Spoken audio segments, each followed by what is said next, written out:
God gives children to parents, not to the welfare system. Now, therefore, Mom and Dad, I suggest that you correct them according to their emotional age, not according to their chronological age. You might have a child who's 15 years old who's acting like a 3-year-old. And I've discovered that a good, sound thrashing really helps them to mature. Very quickly, as a matter of fact. It's amazing how they can learn self-control when you apply the right circumstances. Now, all right, I'll follow this. When do I start? All right, now we're getting somewhere. You start when they're a baby. A baby! Put that hymn book down, Pastor. Don't you let them... All right, now just settle down. I love babies, just like you do.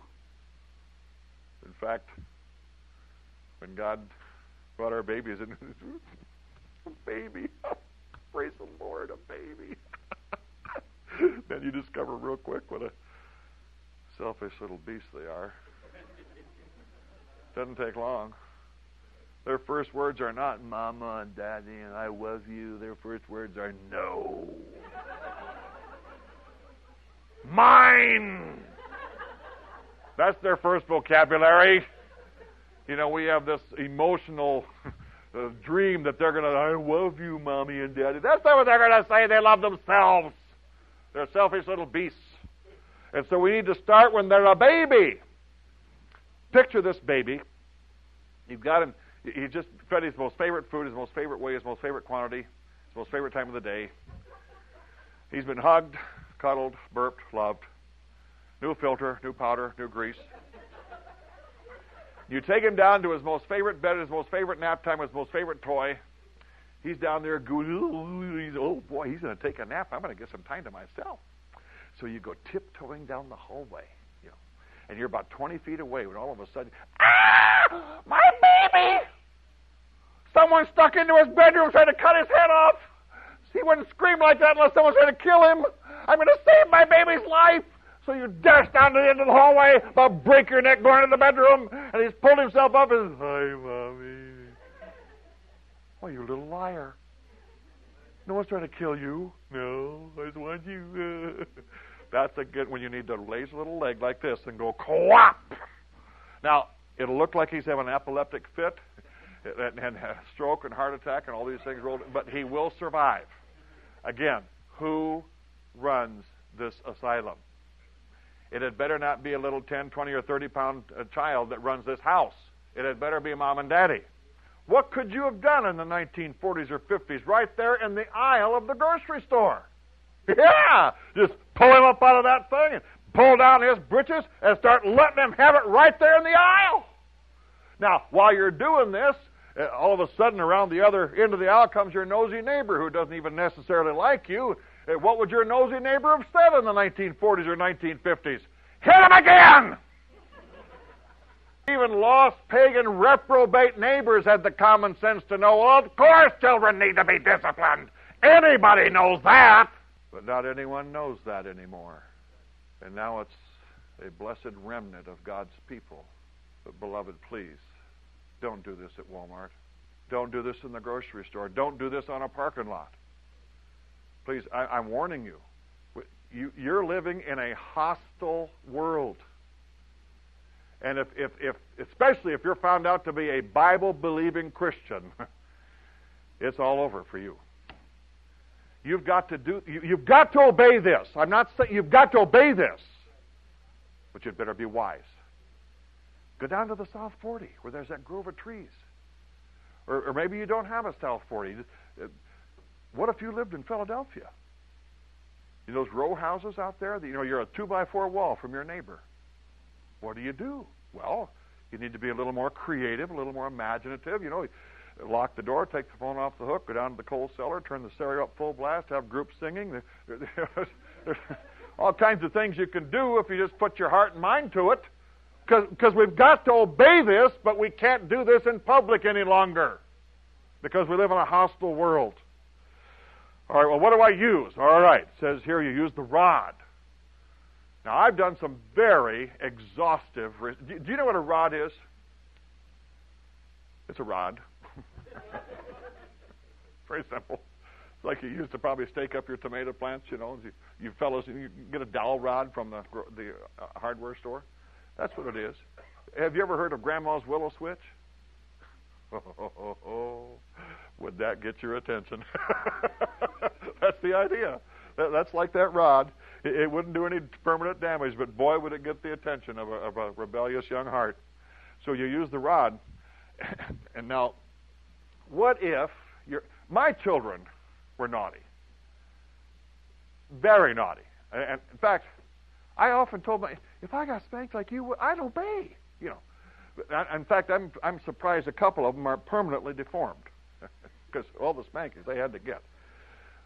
But let's say you got one of your child's really refractory and stubborn for a couple-week period. And boy, you've had to get after him. And now you've got this rainbow bottom. Well, don't despair. He says here, Proverbs 20 and verse 30, the blueness of a wound cleanseth away evil. Some of our children, if you just press their flesh firmly with one finger, they get a bruise. That's how sensitive their flesh is. Other of my children, you could spank them into the next county and they'd never be bruised. Children are just different in their physiological responses to these things. So let's say you've got this stubborn, refractory spirit for a couple of weeks, and now you've got this rainbow bottom. Well, that's when you need to pray that you not have to see a doctor. Or that you see a medical provider who's sympathetic to the Bible, sympathetic to our God and His Christ. Because that's important for you to know. And if you have a situation like that, I strongly suggest you call your man of God before you do anything. Because we live in such a hostile world that if it's once found out that you're a fundamental Bible-believing Christian, things would really go south really fast. So you need to be very wise in those situations. But it ought not to be our goal that take place. That's my point here, so you get that across. Now, because God says to use a rod, you don't use feathers and rulers and pencils, nor do you use rubber hoses, 2x4s, axe handles, for crying out loud. You're not trying to kill the kid, you're just trying to correct him. And if you have to wipe up the blood and call the ambulance when you're done, there's something wrong with you. Our objective is correction, not injury. So, your target is his bottom, not his head, not his shoulders or his hands. God made a bullseye right there. God made that. And that's what that's for, among other things. So that's your target. Now, how often do I do this? Let's go back to our original passage in Proverbs 23. Notice here, in verses 13 and 14, the verb form beat. That's in what we call a present tense idea. In other words, you do this as often as is necessary, and that's different for each child because each child is different in their temperament and their disposition. They differ in their teachableness. Some are more stubborn and refractory than others. Some have more foolishness bound in their heart than others. Some of them really like some of it's welded in there, brother. Get it out of there with a lot of diligent effort. For example, here's old Dad. He's put in an 80-hour week. He's exhausted. So he gets home and he collapses in that old raggedy chair that fits him like a glove. Honey, I can't even come to the table. Bring my meal to my chair. He's just exhausted. And so he's eating his meal and he's sipping his iced tea and he's reading the sports page. Now, it's subliminal at first, but there's noises coming from the family room. But hope springs eternal in a tired father's heart. And that father reasons within his heart, they're just being kids. There's no problem. And so he continues to eat his meal, sip his iced tea, and read his sports page. But the decibel level rises in there, and an occasional shout and scream is heard. But hope springs eternal in a tired father's heart. And he continues to reason, it's just normal play. There's no big deal.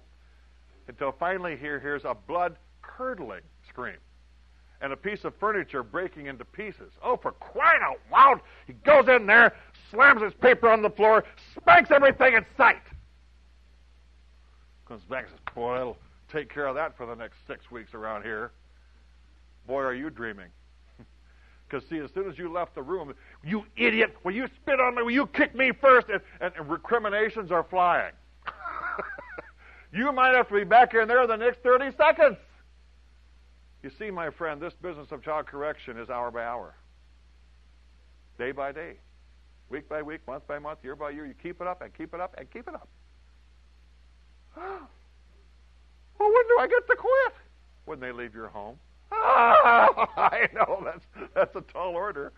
But if you're not willing to do this, then please don't birth children. We already have too many Canaanites and Philistines in this world. So if you're not willing to do what God so plainly says, then please don't birth children.